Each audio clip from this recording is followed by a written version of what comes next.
Shalom et excellent mardi à tous les valeureux guerriers de Christ.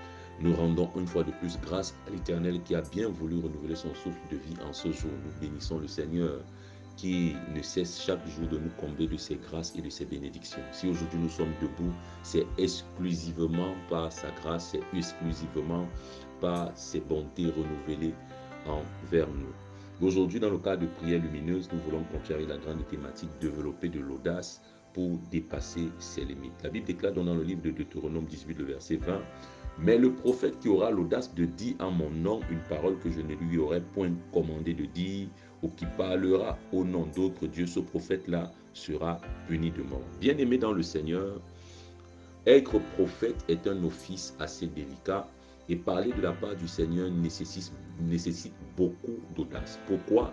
Parce que celui qui parle de la part du Seigneur n'a aucune preuve scientifique et matérielle sur laquelle il peut s'appuyer pour dire « Voilà, c'est l'Éternel qui m'a parlé ».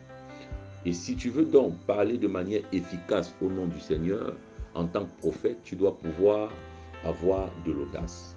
Mais ici, Dieu reprend le fait que celui-là qui parle par audace au nom du Seigneur, Dieu le reprend non pas parce qu'il parle par audace, mais parce qu'il a le courage de dire ce que Dieu n'a pas eu à dire. Il est donc important pour nous de savoir que dans tous les domaines de la vie, si tu veux dépasser tes limites, si tu veux quitter de la médiocrité à l'excellence, si tu veux quitter de la poussière pour t'asseoir avec les grands, tu as besoin inéluctablement d'une audace pure et saine. Alors, bien-aimés dans le Seigneur, nous devons savoir également que l'audace est définie comme étant cette attitude de quelqu'un qui méprise les limites imposées par les convenances. C'est une attitude de quelqu'un qui méprise les limites imposées par les convenances. Vous devez savoir donc que si vous avez une attitude qui vous permet d'honorer, de valoriser les limites que vous impose la société, les limites que vous impose le milieu ou encore l'environnement dans lequel vous vivez, vous n'allez jamais sortir la tête de l'eau. Il est donc important que le Dieu que nous servons puisse nous rendre ministère à l'intérieur.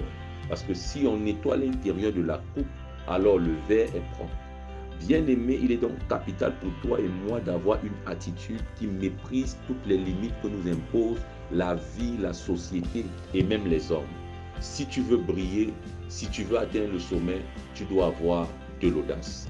Éternel, mon Dieu et mon roi, ce matin encore, nous venons te présenter nos vies. Et nous prions que tu nous rendes un profond ministère. Nous reconnaissons, Seigneur, que nous manquons parfois d'audace pour saisir les opportunités. Nous manquons parfois d'audace, Père éternel, à l'intérieur de nous, ce qui nous empêche, éternel, mon Dieu et mon roi, de vouloir dépasser notre zone de confort, ce qui nous empêche parfois, éternel, mon Dieu, de vouloir nous surpasser. Aide-nous à développer cette saine audace qui nous permettra de ne plus voir un Goliath comme étant un Goliath. Merci Seigneur de le faire, que la gloire et l'honneur te reviennent. C'est au nom de Jésus-Christ que nous avons prié. Amen. Tu es hautement béni et que le Saint-Esprit nous conduise. Shalom.